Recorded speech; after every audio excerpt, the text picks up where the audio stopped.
अभी तक हमने देखा कि शीत युद्ध के दौरान दो टीमें आमने सामने थी। पहला पश्चिमी गठबंधन, जिसका नेता या कप्तान अमेरिका था। दूसरा पूर्वी गठबंधन, जिसका नेता या कप्तान सोवियत संघ था। इन दोनों टीमों के कप्तान ने, यानी कि अमेरिका और सोवियत संघ, अपनी ताकत बढ़ाने के लिए छोटे छोटे देशों को भी अपनी टीम में शामिल करना शुरू कर दिया। इसके लिए वह छोटे छोटे टीम बनाना शुरू किया। मतलब जैसे हम क्वेश्चन का आंसर लिखते हैं तो पहले मेन पॉइंट लिखते हैं, उसके बाद सब पॉइंट भी तो होता है ना। बिल्कुल उसी तरीके से अमेरिका का मेन टीम पश्चिमी गठबंधन और बाकी छोटा छोटा टीम, तो पहला नाटो, दूसरा सीटो, तीसरा सेंटो। ठीक है, इन्होंने तीन छोटे छोटे टीम बनाया, नाटो, सीटो, सेंटो। किसने बनाया? अमेरिका ने। अब आई सोवियत संघ की बारी। सोवियत संघ एक ही छोटे टीम बनाते हैं, वार्सा संधि, जिसे कहा जाता है वार्सा संधि। ये बोला कि इन तीनों के लिए अकेले ही काफ़ी है। चलिए, अब हमने दो मेन टीम के बारे में पढ़ लिया, पूर्वी गठबंधन के बारे में पढ़ लिया, पश्चिमी गठबंधन के बारे में पढ़ लिया। अब बारी है इनके छोटे छोटे टीम को पढ़ने का। पहले नाटो के बारे में पढ़ेंगे, उसके बाद सीटो के बारे में पढ़ेंगे, उसके बाद सेंटो के बारे में पढ़ेंगे और आखिरी में वार्सा के बारे में पढ़ेंगे। तो चलिए चलते हैं टॉपिक पर। अमेरिका के नेतृत्व में सैन्य संगठन, छोटा जो टीम बनाया था वो कौन था? पहला नाटो। पहला कौन है? नाटो। फुल फॉर्म, पूरा नाम उत्तरी अटलांटिक संधि संगठन, नॉर्थ अटलांटिक ट्रीटी ऑर्गेनाइजेशन। इसका ये नाम अजीब थोड़ा लग रहा है ना। इसका नाम उत्तरी अटलांटिक संधि संगठन इसलिए है क्योंकि एक महासागर है जिसका नाम है उत्तरी अटलांटिक। जैसे हिंद महासागर है, वैसे ही उत्तरी अटलांटिक एक महासागर है और इसी महासागर के आसपास के देश थे जो इस टीम में शामिल हुए, इसलिए इसको उत्तरी अटलांटिक संधि संगठन कहा जाता है। स्थापना यानी कि यह टीम बनाया कब गया? अप्रैल 1949 में, यानी कि अप्रैल 1949 में। स्थापना के समय सदस्यों की संख्या, यानी कि जब टीम बनाई गई तो उस समय प्लेयर कितने थे? 12 थे, 12 थे। कितने थे? 12। उद्देश्य यानी बनाया क्यों गया था? तो सबसे पहला अमेरिका द्वारा विश्व में लोकतंत्र को बचाना। यानी अमेरिका कहता था कि सोवियत संघ के टीम में जो भी देश शामिल होता है उस देश के लोकतंत्र को खत्म कर दिया जाता है। इसलिए अमेरिका का दायित्व बनता है, कर्तव्य बनता है कि विश्व में लोकतंत्र को बचाए, इसलिए ये मैं टीम बना रहा हूँ, नाटो।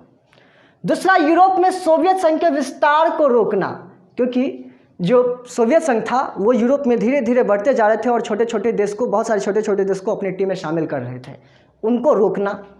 तीसरा, नाटो में शामिल देश एक दूसरे की मदद करेंगे, यानी कि जो 12 देश थे वो हर प्रकार से संकट के समय में एक दूसरे की मदद करेंगे। और तीसरा जो लास्ट है और इम्पोर्टेंट है, इस संगठन ने घोषणा किया कि नाटो में शामिल किसी एक देश पर भी हमला होता है तो नाटो पर हमला माना जाएगा। मतलब आप 12 देशों में से किसी भी एक देश पर आक्रमण करते हो, अटैक करते हो, तो फिर ये 12 के 12 देश मिलकर आपकी कुटाई करेंगे। इन्होंने घोषणा कर दिया विश्व में। चलो, ये था नाटो संगठन। अब हम अगला देख लेते हैं, सीटो। सीटो का फुल फॉर्म दक्षिण पूर्व एशियाई संधि संगठन, यानी कि South East Asia Treaty Organisation. Team बनाया कब गया था? 1954 में, यानी कि 1954। उद्देश्य सोवियत संघ के विस्तार को रोकना। इसमें भी था ना, सोवियत संघ के विस्तार को रोकना। सेंटो, पूरा नाम केंद्रीय संधि संगठन, यानी कि सेंट्रल ट्रीटी ऑर्गेनाइजेशन। स्थापना यानी कि बनाया कब गया? 1955 में, एक साल बाद।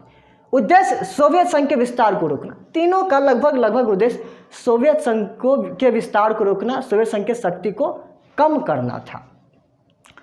इन तीनों का फुल फॉर्म जरूर याद रखिएगा, बार बार क्वेश्चन पूछा जाता है, प्रश्न आता रहता है, और मेन रूप से इनके बारे में आपको याद रखना है, ये जरूरी है। उसके बाद है सोवियत संघ के नेतृत्व में सैन्य संगठन, यानी कि सोवियत संघ ने जो टीम बनाया था छोटा सा, वो था वारसा संधि या पैक्ट। वारसा संधि इसलिए क्योंकि सोवियत संघ और उनके छोटे छोटे टीम में शामिल होने वाले छोटे छोटे देशों ने पोलैंड की राजधानी वारसा में बैठक किया था। पोलैंड की राजधानी कहाँ है? वारसा। वहाँ पर बैठक किया, इसलिए उसका नाम वारसा संधि रख दिया। सोवियत संघ के नेतृत्व में बनाई गई सैन्य संगठन को वारसा संधि के नाम से जाना जाता है, यानी कि सोवियत संघ ने जो छोटा सा टीम बनाया उसको वारसा संधि कहा जाता है। और इस टीम को 1955 में बनाई गई और इसका मुख्य उद्देश्य था नाटो का मुकाबला करना, ताकि नाटो जो जो गलतियां करे उसको सुधारेंगे हम। मतलब जहाँ जहाँ वो चुनौती देगा उनको एक्सेप्ट कौन करेगा, चैलेंज कौन करेगा, ये वारसा संधि। तो ये था छोटा सा टीम। अब हम अगले टॉपिक पर चलते हैं। महाशक्तियों द्वारा छोटे छोटे देशों से गठबंधन करने के कारण, मतलब कि जो महाशक्ति हैं, सुपर पावर जो कंट्री है, जो दबंग है, वो खुद ही तो ताकतवर है, फिर छोटे छोटे देशों को अपने टीम में शामिल क्यों करते हैं? इसका कारण है सबसे पहला सेना के लिए। किसके लिए? क्योंकि छोटे देशों के पास भी सेना होता है, और जितनी अधिक से अधिक सेना इकट्ठा करेगा महाशक्ति, उतनी उसकी ताकत बढ़ती जाएगी, तो सेना लेने के लिए छोटे देशों से। दूसरा है हथियारों के लिए। जाहिर सी बात है, सब लगभग सभी देशों के पास घातक हथियार होते हैं, तो जितनी मात्रा में हथियार इकट्ठा होगा या जितनी मात्रा में हथियार होंगे महाशक्तियों के पास, तो उसकी ताकत और ज़्यादा बढ़ जाएगी, तो छोटे देशों से हथियार लेने के लिए।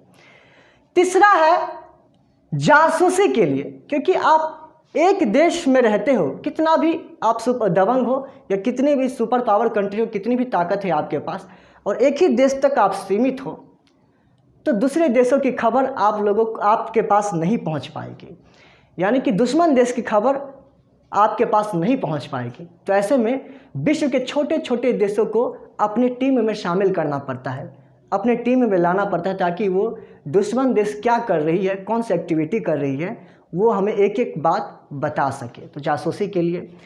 चौथा है आर्थिक मदद, यानी कि जब महाशक्ति भी हो सकता है कभी कभार संकट में आ जाए, कभी भी संकट में आ सकते हैं, युद्ध हो गया, संकट में आ गया, तो उस समय छोटे छोटे देश मिलकर पैसे इकट्ठे करेंगे और फिर इनको मदद करेंगे। उसके बाद है प्राकृतिक संसाधन के लिए। प्राकृतिक संसाधन के लिए है ना, जैसे जल, जंगल, जमीन, सबके सभी देश के पास है लगभग। उसके बाद तेल, छोटे छोटे देशों के पास उस समय तेल बहुत ज़्यादा था, तो तेल सब लेने के लिए, जल लेने के लिए, जंगल लेने के लिए, ज़मीन लेने के लिए महाशक्तियाँ इनकी मदद लेता है या इनको टीम में शामिल करते हैं। उसके बाद है विचारधारा। हमने देखा कि पूंजीवाद अमेरिका बढ़ावा देना चाहता था। किस विचारधारा को अमेरिका बढ़ावा देना चाहता था? पूंजीवाद विचारधारा को। और साम्यवाद विचारधारा को सोवियत संघ बढ़ाना चाहता था। तो जितनी संख्या में अमेरिका की टीम में शामिल होंगे छोटे छोटे देश, वो सारे के सारे पूंजीवाद विचारधारा को अपनाएंगे, और जितनी संख्या में सोवियत संघ की टीम में शामिल होंगे छोटे छोटे देश, उतनी ही विचारधारा फैलेगी साम्यवाद का। आए समझ में? तो विचारधारा को भी फैलाने के लिए छोटे छोटे देशों को अपने टीम में शामिल करते थे। कौन? महाशक्तियाँ या दबंग। अगला टॉपिक, शीत युद्ध के दायरे। अब इसका क्या मतलब है? तो शीत युद्ध के दायरों से हमारा अभिप्राय उस क्षेत्रों से है जहां दोनों गुटों के बीच युद्ध तय माना जा रहा था। मतलब शीत युद्ध के दौरान सोवियत संघ और अमेरिका एक दूसरे के विरुद्ध युद्ध तो कभी किया नहीं और न ही करने वाला था, लेकिन वो एक दूसरे के दोस्त को पीटता था, कुटाई करता था, धोता था। आए समझ में? तो ऐसे धोते धोते किसी किसी क्षेत्र में दोनों के बीच तनातनी बहुत ही ज़्यादा हो जाता था और लगता था कि अब यहाँ पर युद्ध जरूर होगा, अब ना होने का कोई चांस ही नहीं है। तो उस युद्ध को, उस क्षेत्र को, उस देश को शीत युद्ध के दायरों में काउंट किया जाता है। उदाहरण के लिए बर्लिन के नाकाबंदी, कोरिया संकट, वियतनाम संकट, कांगो संकट और क्यूबा मिसाइल संकट, इसको शीत युद्ध के दायरों में काउंट किया जाता है। क्यों काउंट किया जाता है? क्योंकि इन जगह पर पूरी संभावना हो गई थी कि अमेरिका और सोवियत संघ के बीच युद्ध होकर रहेगा। तो बर्लिन में क्या हुआ था? जर्मनी की राजधानी बर्लिन को 4 पार्ट में डिवाइड किया गया था और 4 पार्ट को 4 देश अमेरिका, सोवियत संघ, ब्रिटेन और फ्रांस आपस में बांट लिए थे। यहाँ पर देख लेते हैं एक बार, याद आ जाएगा, ये मैप था, है ना। और जर्मनी की राजधानी क्या है? बर्लिन। ये जो येलो कलर वाला पार्ट आपको दिख रहा है, और ये मुख्य रूप से जो बर्लिन है किसमें है? सोवियत संघ के कब्जे वाले इलाके में। इसलिए सोवियत संघ ने बर्लिन की नाकाबंदी कर दिया ताकि बर्लिन पर पूरी तरह से प्रभाव, नियंत्रण किसका स्थापित हो जाए? सोवियत संघ का। जब नाकाबंदी किया बर्लिन का, तब अमेरिका, ब्रिटेन और फ्रांस दोनों इनसे नाराज हो गए और दोनों युद्ध के दोनों यानी कि अमेरिका और सोवियत संघ युद्ध के लिए तैयार हो गए थे इसके लिए, लेकिन युद्ध नहीं हुआ। आगे है कोरिया संकट। कोरिया में क्या हुआ था? 2 देश हैं, एक है नॉर्थ कोरिया जिसको सपोर्ट कर रहे थे USSR यानी कि सोवियत संघ, और दूसरा देश है साउथ कोरिया। कौन सा देश है? साउथ कोरिया, जिसको सपोर्ट कर रहे थे USA यानी कि अमेरिका।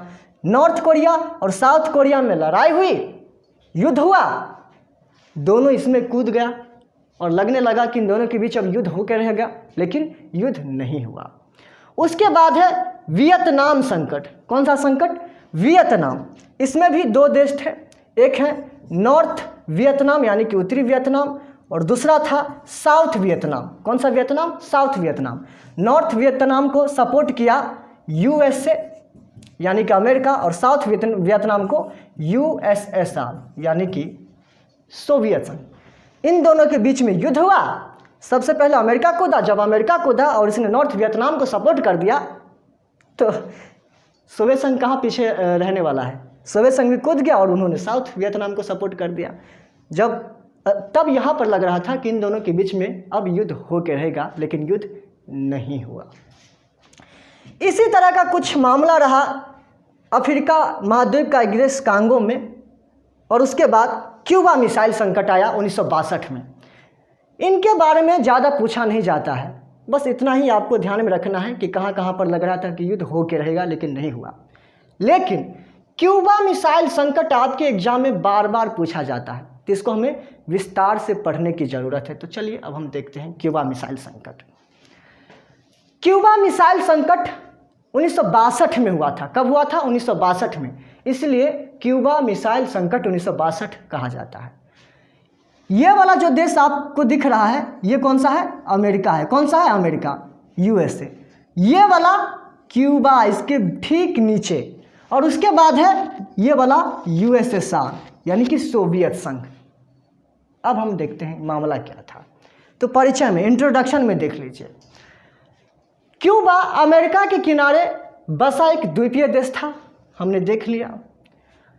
लेकिन क्यूबा का जुड़ाव सोवियत संघ से था, यानी कि जो क्यूबा था वो सोवियत संघ की टीम में शामिल था, लेकिन ठीक नीचे यानी बगल में ही था अमेरिका के। आगे देखो क्या हुआ, अमेरिका का घेराव। सोवियत संघ के राष्ट्रपति को चिंता होने लगी कि अमेरिका क्यूबा पर कब्जा न कर ले। सोवियत संघ के राष्ट्रपति को डर लगने लगा, क्योंकि शीत युद्ध के दौरान इन दोनों ने तो एक दूसरे के विरुद्ध युद्ध तो कभी किया नहीं, ये दोनों एक दूसरे के दोस्त को पकड़ के पीट देते थे। इसलिए सोवियत संघ को डर लगने लगा, क्योंकि ये क्यूबा अमेरिका के बगल में ही है, तो कभी भी जा कर के इसके सेना आक्रमण कर देगा क्यूबा पर और इस पर कब्जा कर लेगा।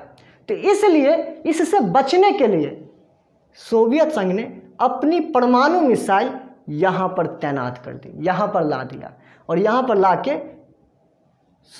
अमेरिका के खिलाफ, अमेरिका के दिशा में तैनात कर दिया। इसीलिए 1962 में सोवियत संघ ने क्यूबा पर अपनी परमाणु मिसाइलें तैनात कर दी। अब क्या होता है, अमेरिका का पलटवार। इस घटना की खबर अमेरिका को 3 हफ्ते बाद पता चला। कितने हफ्ते? 3 हफ्ते बाद पता चला। इसके बाद अमेरिका ने अपने जंगी बेड़ों को सोवियत संघ को रोकने के लिए समुद्र में उतार दिया। सोवियत संघ ने अपने जंगी बेड़ों को उतार दिया और पूरा इसके राउंड लगाने लगा, चक्कर लगाने लगा। जंगी बेड़ा क्या होता है? समुद्री जहाज जो सेना के पास होते हैं, जिस पर बम वगैरह, गोली वगैरह, सेना वगैरह, आर्मी वगैरह सब कुछ होता है, उस पर हवाई जहाज आ जा सकता है, उसको जंगी बेड़ा कहा जाता है। इसके जंगी बेड़ा राउंड मारने लगा और यहाँ पर सभी लोगों को, सभी देशों को लगने लगा कि अब अमेरिका और सोवियत संघ के बीच युद्ध होके ही रहेगा, यहाँ पर ना होने का कोई चांस ही नहीं था। निष्कर्ष, पहली बार दोनों महाशक्ति आमने सामने आई, इसलिए इस घटना को शीत युद्ध का चरम बिंदु कहा जाता है। चरम बिंदु इसलिए क्योंकि ये एक्सट्रीम पॉइंट पे चला गया था और यहाँ पर लग रहा था कि शीत युद्ध अब युद्ध के रूप में बदल जाएगा, लेकिन ऐसा नहीं हुआ। उसके बाद है कि क्यूबा के संकट के समय राष्ट्रपति, यानी कि जब क्यूबा संकट हुआ था उस समय राष्ट्रपति कौन थे? अमेरिका का John F Kennedy. John F Kennedy कौन थे? जॉन एफ कैनेडी अमेरिका का। और सोवियत संघ का निकिता क्रुश्चेव, सोवियत संघ का निकिता क्रुश्चेव थे। और क्यूबा का फिदेल कास्त्रो। क्यूबा का कौन थे? फिदेल कास्त्रो थे। ये कभी कभार या कहीं तो पूछ लिया जाता है वैसे एग्जाम में कि क्यूबा संकट के समय अमेरिका के राष्ट्रपति का नाम बताओ, या फिर सोवियत संघ के राष्ट्रपति का नाम बताओ, या क्यूबा के राष्ट्रपति का नाम बताओ, ये पूछ लिया जाता है, तो ध्यान में रखिएगा। तो आज के लिए बस इतना ही, मिलते हैं अगले क्लास में।